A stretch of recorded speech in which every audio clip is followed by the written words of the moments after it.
The Back to Karkand expansion pack reimagines classic Battlefield maps Wake Island, Sharkey Peninsula, Gulf of Oman and Strike at Karkand. We caught up with Nicholas Fagrius, the pack's lead designer, and David Spinier, who designed the original maps, for a chat.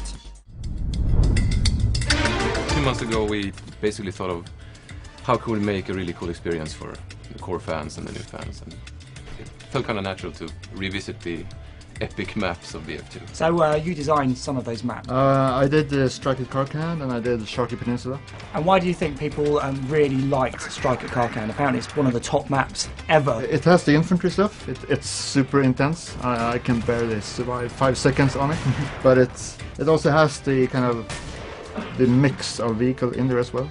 Also, I had a very specific kind of design idea for it when I designed it originally, and I think that part kind of came through.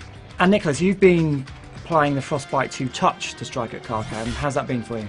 It allows us to do a lot of things. So it's dynamics and destruction and lighting and a whole bunch of stuff. I just want to make sure that the core gameplay is there so that fans can recognize, and when they jump in, it feels like they've been there and they recognize the scenery, and but still, the new bling attached to it. In terms of destruction, how does that alter the way people might play the map?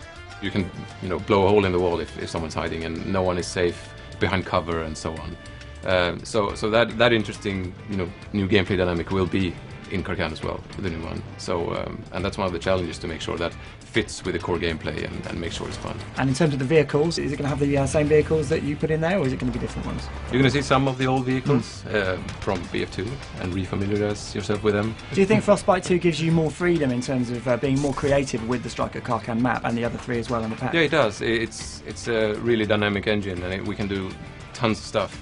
But again, we want to make sure that the core gameplay is still there. But then on top of that, we want to add all the new stuff that Frostbite offers. And will there be different game modes in there as well? You will be able to play Rush on Karkand, yes.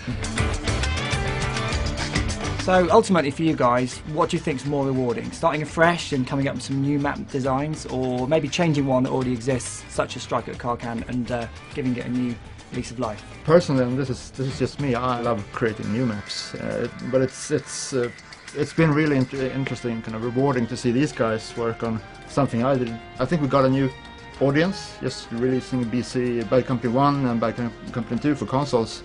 So I think it's a real opportunity for new players to experience these old maps. So David, you're working on Battlefield 3. You've probably seen most of the multiplayer maps. Is there one you've seen already that you're thinking, that could be the next Strike at Karkand? Every game we do will have a map that kind of stands out, that is more popular. And I think definitely we have a lot of interesting and promising looking maps for BF3, definitely. Kind of in the same vein with the infantry experience and the urban settings, so it looks very, very promising.